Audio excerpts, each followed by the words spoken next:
Est-ce que ici, spécifiquement, dans nos organisations, on parle de renouvellement ou bien de relève?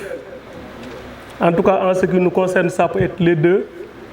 Mais quand il parle de patience, Abdourahmane, nous, on peut l'aborder sous l'angle de relève, qui peut être un transfert de compétences progressif, de connaissances, de savoir-faire et de savoir-être.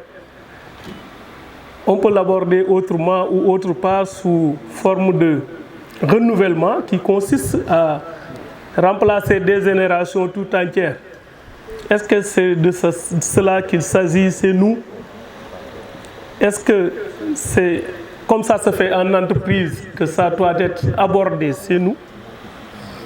Que quelqu'un part à retraite et qu'avec aucun lien, on aille recruter un RH ou un comptable qui vient occuper le poste que le comptable qui est allé en retraite avait occupé. Est-ce que c'est ce dont on parle ici? Est-ce que nous sommes en entreprise? Non. Nous sommes dans des exploitations familiales agricoles où le transfert se fait progressivement. Nous avons tâté d'autres horizons. Ce n'est pas seulement au Sénégal qu'on a appris la question de la relève. Moustapha qui vous parle vient d'un stage rural au Canada sous la délégation ou l'autorité du Collège des jeunes du CNCR avec une autre jeune fille. Ils sont allés faire ce qu'on appelle le stage rural vers Marseille Mater pour apprendre comment ça se passe. Et pourtant, eux, ils parlent d'entreprise agricole. Nous, on parle ici d'exploitation familiale agricole. Et qui parle d'entreprise, parle de forme, de formalité, de formalisation, de transfert. Comment ça se fait? Qui part? Qui le remplace? Et quand est-ce qu'il le remplace? Avec quel âge il doit partir? Quel doit être l'âge de celui qui le remplace? Et comment se fait le transfert du jeune qui vient remplacer? On l'appelle reprise de l'exploitation familiale, mais c'est une reprise progressive. Donc ça, on l'a appris au Canada. C'est des gens bien définis, celui qui entre et celui qui sort. C'est des subventions que l'État met pour accompagner le jeune, pour reprendre l'exploitation. C'est un système bien défini, écrit, qui est là par code, établi par la Constitution, et que la personne elle est obligée de partir et de transférer.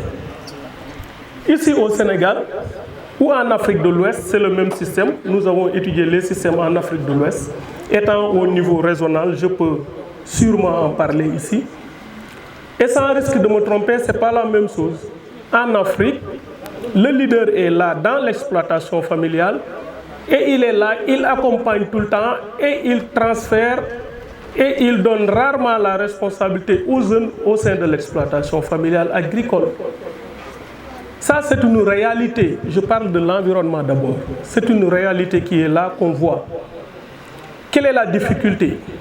La difficulté est que le jeune a tendance à ne pas se retrouver au sein de l'exploitation familiale. Et s'il ne se retrouve pas, il part. Pourquoi il ne se retrouve pas?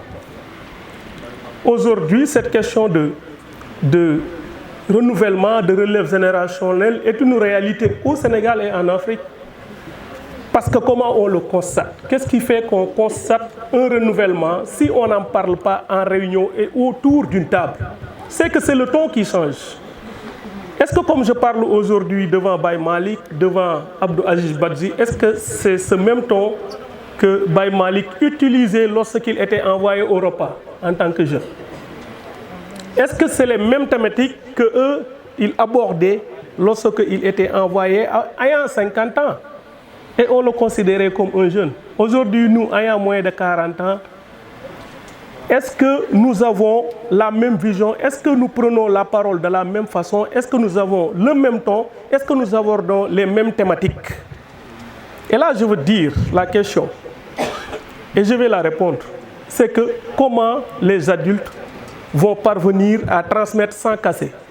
Et nous, comment nous allons nous positionner sur la scène et introduire cette innovation et faire consommer, faire intégrer à ces adultes que nous avons besoin d'intégrer et de parler d'activités génératrices de revenus sans que ces adultes-là nous considèrent comme des entrepreneurs, comme ils le comprennent, comme des personnes qui n'ont qu'en tête l'économie, le chiffre, l'argent. Et pourtant, c'est devenu une réalité, c'est l'environnement qui l'impose. Mais comment nous allons pallier jusqu'à ne pas avoir un conflit générationnel dans la discussion, dans nos échanges, et avoir un climat paisible au sein de l'exploitation, tout en convainquant. C'est innover sans renier. Comment nous allons innover sans renier? Sans renier, c'est d'être d'accord qu'ils ont fait quelque chose, ils connaissent, ils ont des connaissances empiriques, endogènes, que nous devons intégrer et venir aussi avec nos connaissances académiques nouvelles pour transformer l'exploitation familiale agricole. Et cette transformation, ce n'est que comme ça que ça sera maîtrisé. Si on ne la maîtrise pas, on la perd, parce que l'exploitation familiale agricole doit rester l'exploitation familiale agricole, comme on l'appelle, dans sa conception initiale, mais dans la marche, dans l'évolution, qu'est-ce que ça doit devenir? Parce que tous, ils sont d'accord que ça doit devenir quelque chose. Comment on doit l'appeler? Est-ce que c'est une entreprise conventionnelle, formelle, comme l'entreprise de transformation agroalimentaire à Dakar, ou bien c'est une entreprise spécifique? Ça entre dans la relève générationnelle. C'est ça qu'on appelle, nous, transfert de compétences. Et du comment, c'est ça.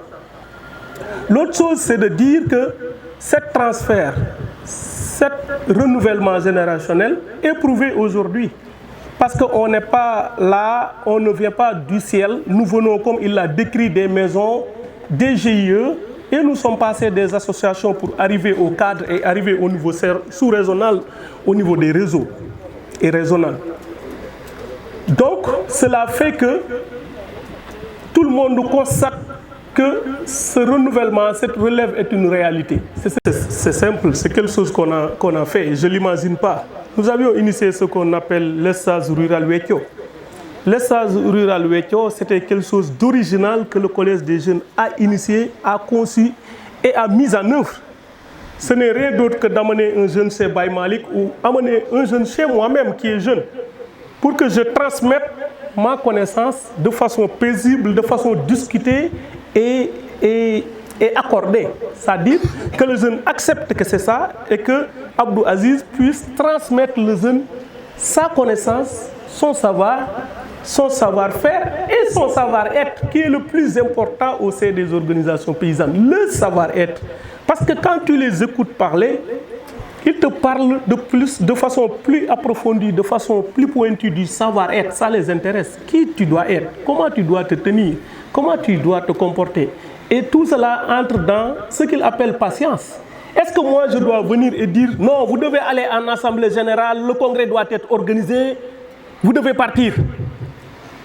Ça c'est un autre ton, oui. Mais c'est pas ce qui montre que je suis compétent, c'est pas ce qui montre que je suis réellement jeune, c'est pas ce qui montre que je prouve la légitimité de remplacer le président. Et pourtant, ce n'est pas ce qui prouve aussi que je suis patient, mais ça prouve seulement que je suis pressé. Et si je suis pressé, je suis effacé de la chaîne de valeur. Je suis effacé de la ligne de conduite, je suis effacé du processus de renouvellement que le CNCR a mis en place, parce que ce n'est pas la politique, ce n'est pas la stratégie déclinée pour le remplacement des générations. Donc c'est ça que l'on appelle transmettre sans casser. Moi, je ne suis pas une institution dans le CNCR. Si je peux prendre le CNCR comme une organisation institutionnelle, je suis un groupe de travail qui traite de la question de la jeunesse. Donc tout ce que je fais, je suis suivi, même si on me responsabilise, je dois avoir la conscience que je suis suivi, on me surveille. Ce n'est pas parce qu'on me responsabilise que je perds la tête sur mes épaules. Et je reste sur l'orientation stratégique et je dois la maîtriser de la grande plateforme qui est le CNCR. Donc aujourd'hui, ce plaidoyer s'inscrit dans le cadre de la signature des conventions avec les ministères de l'Agriculture, les directions comme l'ANCAR, le Agri-Jeunes, je l'ai cité tout à l'heure, on a une convention de mise en œuvre parce que c'était un projet faire-faire. Directement avec le collège des jeunes, j'ai porté le plaidoyer et Mamadou était avec les équipes sur la question de mise en œuvre sur le terrain.